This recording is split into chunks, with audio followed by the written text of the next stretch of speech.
This program is brought to you by Link TV for educational and non-commercial use only.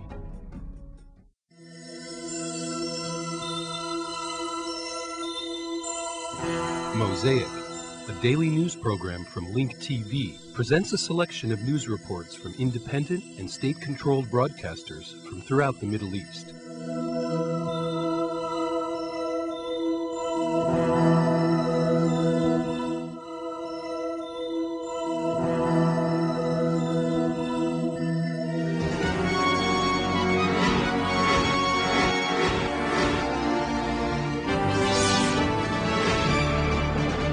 Israel continues to push with its incursion into the northern Gaza Strip. It carried out raids in the municipality of Rafah, shelled several bridges, and seized control of the Gaza International Airport. The Israeli occupation forces launched a pre-dawn, wide-scale military operation called Operation Summer Showers in the northern Gaza Strip. Israel used air and ground forces in this incursion. Israeli warplanes launched airstrikes targeting the Gaza infrastructure. They destroyed the main power plant, several bridges, and the main water pipeline in the city of Gaza. Armed with artillery and helicopter gunships and tanks, Israel rolled into the town of Rafah south of the Gaza Strip and the Nusrat camp south of Gaza City. Israeli ground forces and tanks took positions in 3 major strategic areas. One of the positions is near the Rafah passage along the Egyptian border. The second position is at the Gaza International Airport, which was seized completely after Israeli warplanes pounded it with heavy artillery shells. One of the passenger halls in the Gaza airport was caught on fire in the attack. The third position is at the Sufa passage northeast of Rafah. The Israeli occupation forces also seized several houses and converted them into military command posts in the areas of Shuka and Dahina. Local residents in Rafah fled their homes as Israeli ground forces began to step up pressure and advance in the area. In the eastern Gaza Strip near the Hal Uz passage, Israeli ground forces and tanks rolled into the towns of Nusayrat and Dir Balah. Israeli warplanes began a series of airstrikes in the Gaza Strip since midnight. They knocked down the main power plant in Gaza, cutting off power to most areas of the Gaza Strip. Israeli warplanes also shelled a coastal bridge that connects the Nusrat camp with the city of Gaza. Moreover, another airstrike targeted the Sika bridge, which connects the town of Megraka with central Gaza. The airstrike also destroyed the main water pipeline in the Gaza Strip. According to Palestinian sources, the Israeli occupation forces launched their raids in order to destroy Palestinian infrastructure and cut off supplies to and from the Gaza Strip. There have not been any reports of casualties in these raids. This is the first Israeli incursion since it withdrew its forces and settlers from the Gaza Strip nearly a year ago. Israel still controls Palestinian airspace and ground and sea passages. This Israeli incursion came after the expiration of the 48-hour deadline given to the Palestinians by Israel in order to release the abducted Israeli soldier. Palestinian factions announced that they will not provide information on the abducted soldier unless Israel releases all Palestinian female and juvenile prisoners. Meanwhile, Palestinian armed groups took positions in small forts and behind piles of sand and dirt that were dumped in the streets. They also planted roadside bombs and mines in the outskirts of the city. Moreover, the Salah ad-Din brigades, the military wing of the Popular Resistance Committees, vowed to kill an Israeli settler who was abducted in the West Bank last Sunday if Israel continues with its incursion into the Gaza Strip. According to the spokesman for the Popular Committees, Abu Abir, the settler's name is Eliyahu Isheri, who was a cadet in the Israeli Army Academy.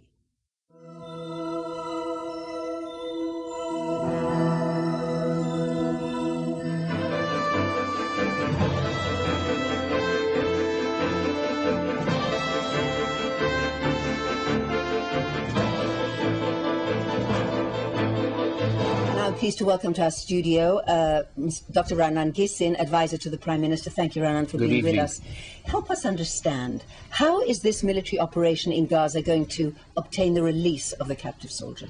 Well, first of all, it's based on graduated measures and what can be termed, I would say, full court press.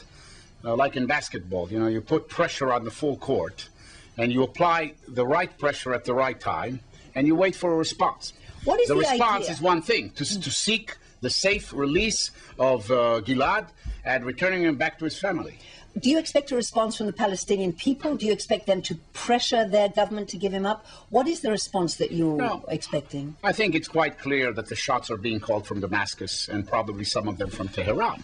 But there is a government in the Palestinian Authority, an elected government and elected chairman that were elected by popular vote. And therefore, they bear the formal responsibility both for the territory and the people and for whatever happens in that territory. So we hold them responsible. And definitely, while it is clear that the campaign is being launched from outside, they are the ones who have the choice to cooperate or to resist. This is a real test for Abu Mazen, for example, whether he is capable of really controlling the situation, running his government, and imposing law and order, or that the orders and directions come from abroad to the great detriment and suffering of the Palestinian people. The terrorists are saying if the IDF forces do not withdraw, they're going to kill the captives. Now, does this place our army in an impossible dilemma? Well, I think we stated quite clearly right from the outset that we hold them, those who hold him captive, and those who have taken him, and definitely those that have initiated and ordered it, personally responsible for his safety. I believe those people who were involved in the kidnapping, regardless of their position in the government or out of the government, should worry.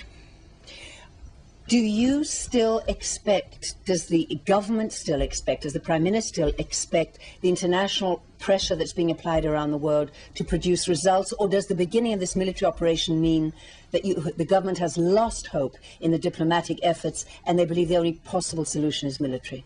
Well, first of all, the fact speaks for themselves. Up to now, we haven't been able to obtain his release through very intensive, I would say, diplomatic efforts, maybe not sufficient.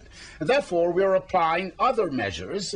We are not pressed for time as far as the military operation is concerned. The army has full degrees of freedom, but we're going to wait and see if, as a result of the military pressure, a new political initiative or some diplomatic initiative will obtain his release, that's fine with us. We have no intention of staying in Gaza or perpetuating this operation forever. But if it will be necessary, we'll continue to apply the pressure. We'll continue in, I would say, a very rich menu of means that are available to the IDF, which it has not yet exhausted it. And the sole singular purpose of this operation, I reiterate that, is to get the safe release of Gilad. He was taken out of his outpost walking. He will be returning to us walking, alive, and safely back to his family. Well, we've heard the position of the Israeli government, but meanwhile, as we heard, the Palestinian cabinet has been meeting in emergency session in Ramallah today, and we saw the images of Palestinians fleeing their homes, images that, of course, are not easy for us to see or for people around the world. And here to share with us the Palestinian perspective on the latest events is Bassem Eid, a human rights activist. Thank you very much, Bassem, for being our guest today. Let me, in fact, ask you, how do the Palestinians view the current crisis? See, I think that most of the Palestinians feeling so sad right now after the Israelis started their own military operation. And I think that most of the Palestinians are really praying for the safety of the kidnapped people, if it is the West Bank or it is in the Gaza Strip. Well, I wonder if that's true, because we saw a recent poll, in fact, released today that said that 82% of Palestinians say that they don't want the soldier released unless there is a prisoner swap. But the same 82% are still praying for the safety of the soldier.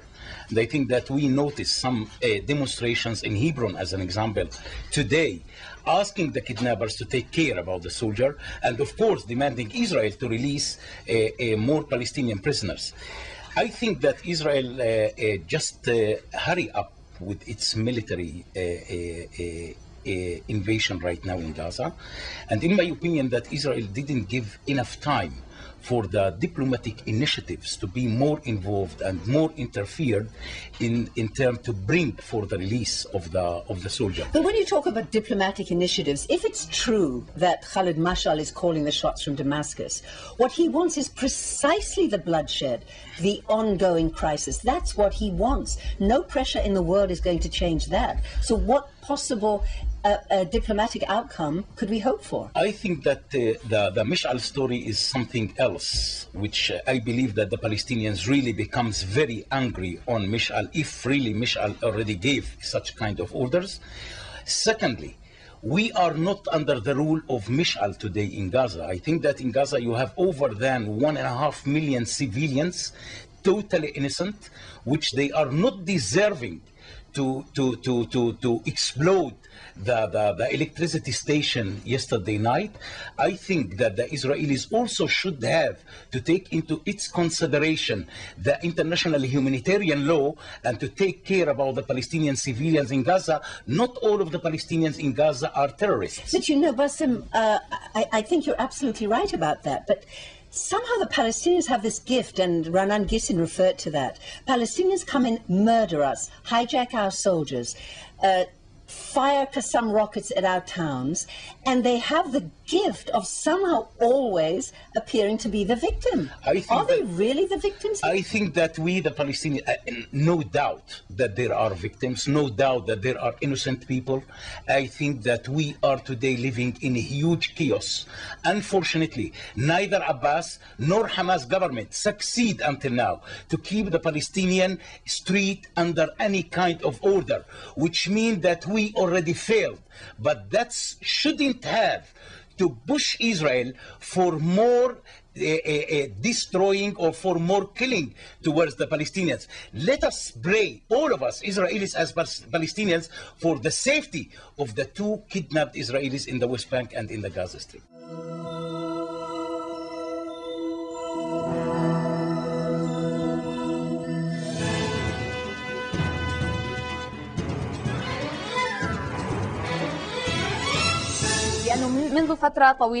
Dr. Azmi Beshara, after Israel withdrew from Gaza, a lot of news reports said that Israel plans to re-invade the Gaza Strip. Do you think that this military operation comes as a coincidence with the kidnapping of the Israeli soldier, or was it premeditated to reoccupy the Gaza?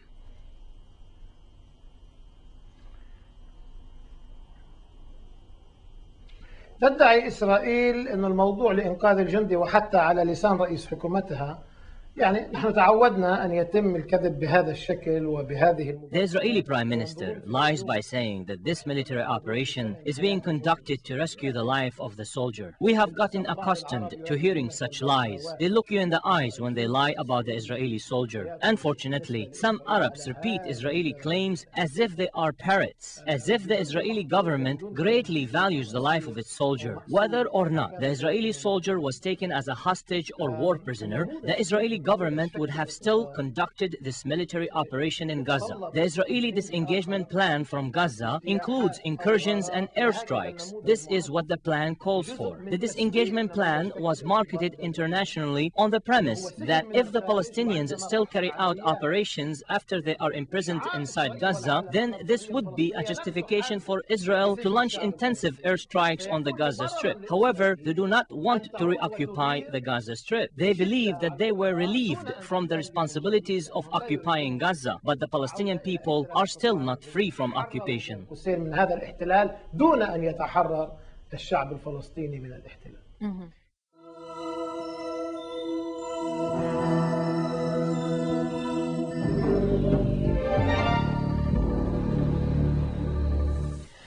The Israeli separation wall has caused a tremendous amount of pain and suffering for many Palestinian families. The wall was built on the West Bank, allegedly to stop Palestinian infiltration into Israel. Many Palestinian families can no longer move freely in areas between the West Bank and Jerusalem. The bitter experience of the Bedouin family of Kanbar in Deir Sinai is a real example of the suffering of many Palestinian families who were isolated by the separation wall.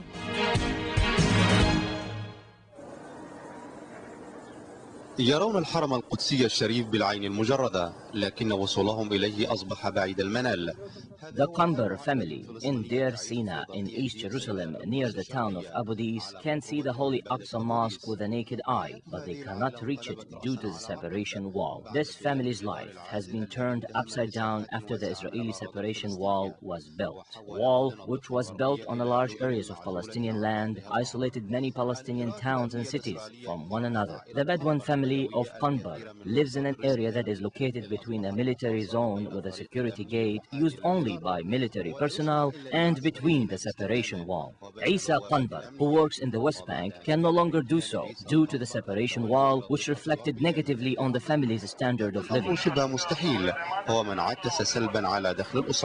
There is nothing that upsets me more than the separation wall. This wall disrupted our life. Before the wall, thank God, life was good. We were happy with what we got, thank God. However, the wall has changed our lives. Life has become intolerable in light of this separation wall. It is like living in a large prison. We do not know where to go.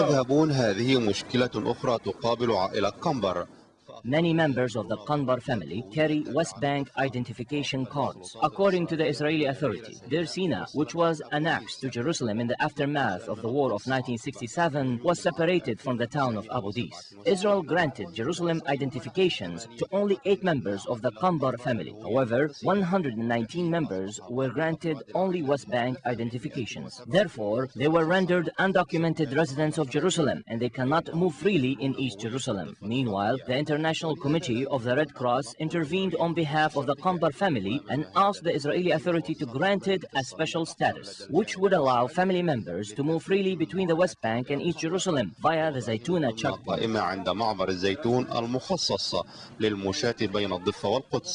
The International Committee of the Red Cross will work closely with the Qanbar family and other Palestinian families in order to help them resume their ordinary lives as much as possible. These families have lost everything, including their jobs in Jerusalem. They also lack health care, and their children face difficulty in getting to and from schools. The children of the Qanbar tribe were forced to attend schools in the eastern districts of Jerusalem. They travel to schools using a dangerous detour mountain route, which takes them at least an hour instead of the usual 10 minutes.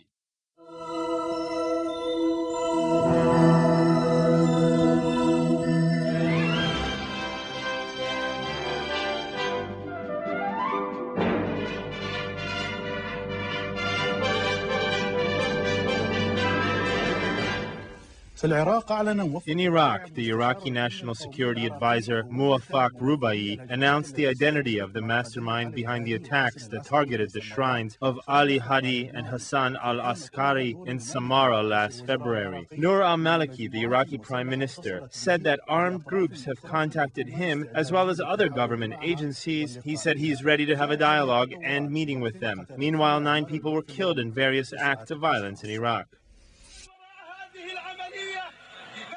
After the bombing attacks of the shrines of Ali al-Hadi and Hassan al-Askari in the city of Samara last February, Muwaffaq Rubai, the Iraqi National Security Advisor, revealed the identity of the person behind the Samara attacks. He said that the people who carried out the operation belonged to al-Qaeda, adding that one of them was wounded and another was arrested during armed clashes between members of the group and Iraqi forces.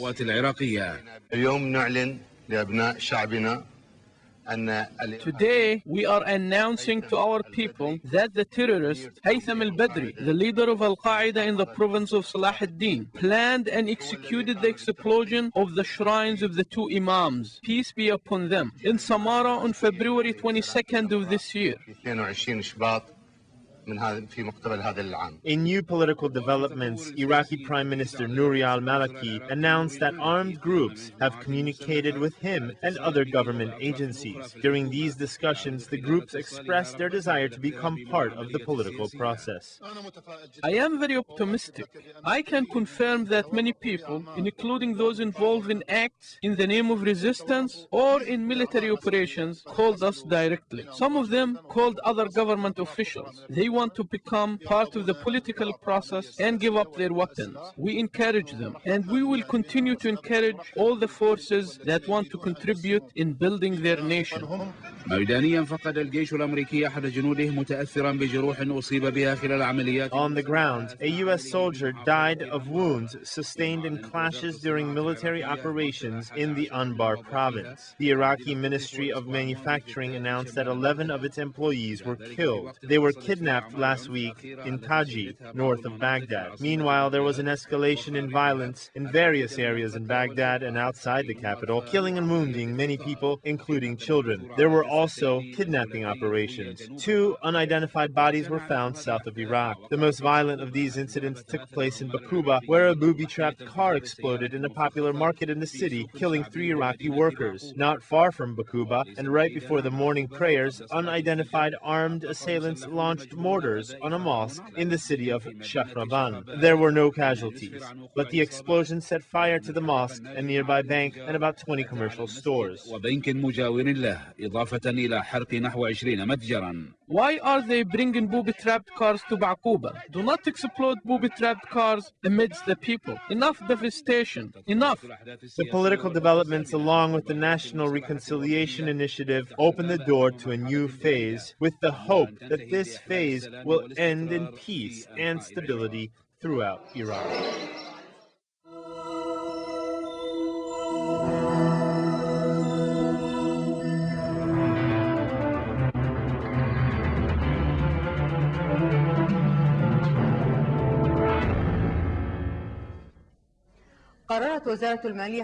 The Iraqi Ministry of Finance recently issued a resolution that limits classified advertisement by government agencies to certain newspapers and publications. Several independent newspapers and publications, which depend on advertisement revenues for survival, were affected negatively by this decision. Al-Sharqiyya correspondent interviewed some newspaper editors and journalists and prepared the following report.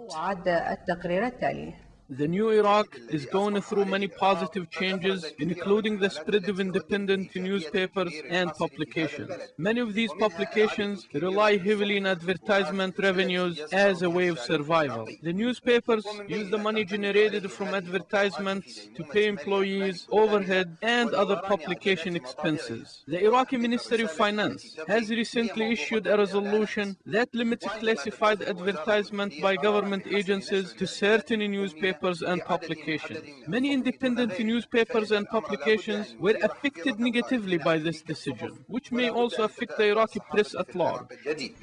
If advertisement is limited to certain newspapers, everyone will be affected. Many newspapers will not be able to pay their editors or even cover publication and printing expenses. The Ministry of Finance must reconsider its decision. Iraqi journalists called on the Ministry of Finance to overturn this recent decision because it was unfair and it discriminated against certain publications. The fees of running an ad can barely cover fixed and operating expenses such as publication and printing costs. أطلب من السيد وزير المالية ووزارة المالية بالتحديد إعادة النظر في هذا. I work as an editor for a newspaper. I asked the ministry and Minister of Finance to reconsider this unfair decision, which discriminated against independent newspapers and publications. Many of these newspapers are self-funded, and they depend on advertisement revenues as a way of survival. The Ministry of Finance's decision reflected negatively on the Iraqi press. On behalf of Iraqi journalists, I call on the Ministry and the Minister of Finance to reconsider this recent decision. They should let government and private companies decide where to publish their ads. Government ads should be printed in daily and weekly newspapers and publications.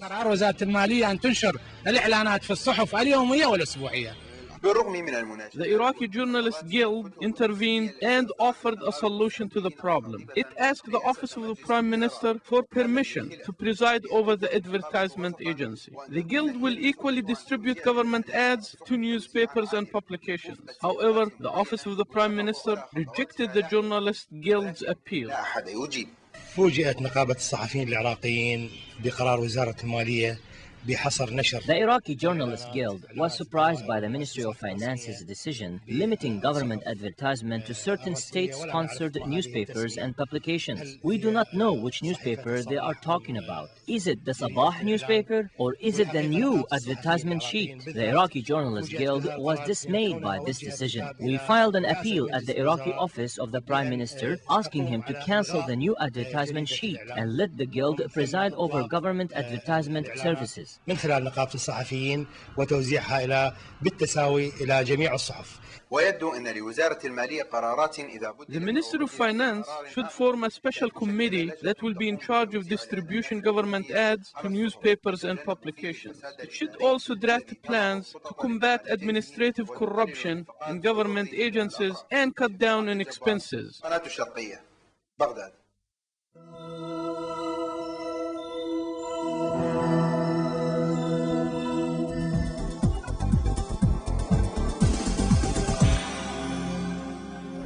The Chinese Special Envoy for the Middle East peace process held talks with the Egyptian Foreign Minister Ahmed Abulghait and the Deputy Secretary General of the Arab League Ahmed bin Hilla. The talks were focused on the Palestinian plight, considering both the political and security aspects, and on ways to provide financial support to the Palestinian people.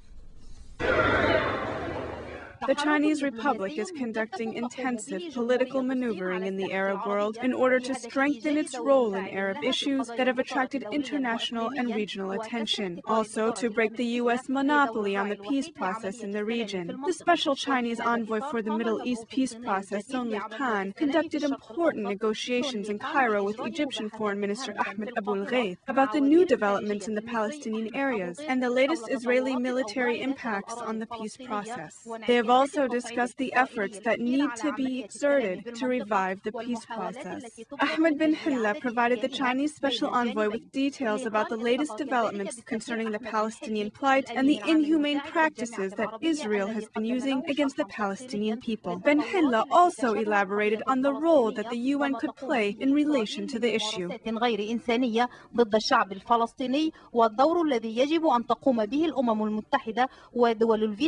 We heard a detailed explanation about the latest developments concerning the Palestinian plight, which will help me to perform my job and will also have positive effects on the efforts that China will exert for the sake of peace in the Middle East.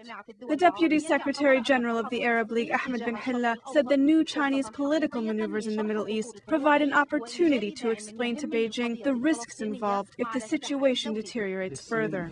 China has always taken positions that are close to the Arabs' positions. We must encourage China to play an important role in the Middle East. It is important that we keep China posted with the latest developments in the region and the situation in the Palestinian areas in particular. Without a doubt, China, which has a permanent seat in the UN Security Council, can potentially support the just plights of Arab countries if the Arabs play their cards well. China, which wields a veto power in the UN Security Council, has appointed a special envoy for the Middle East peace process. If its role in the Middle East is strengthened, the U.S. monopoly over the Middle East peace process might be weakened, and the role of the UN as a crucial mediator might be activated.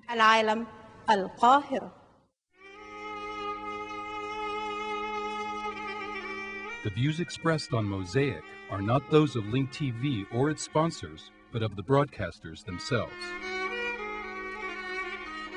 Mosaic is made possible by a grant from the John S. and James L. Knight Foundation, which promotes journalism excellence worldwide and invests in the vitality of 26 U.S. communities, and the William and Flora Hewlett Foundation. Additional support is provided by the Firedoll Foundation and Henry and Virgilia Dakin.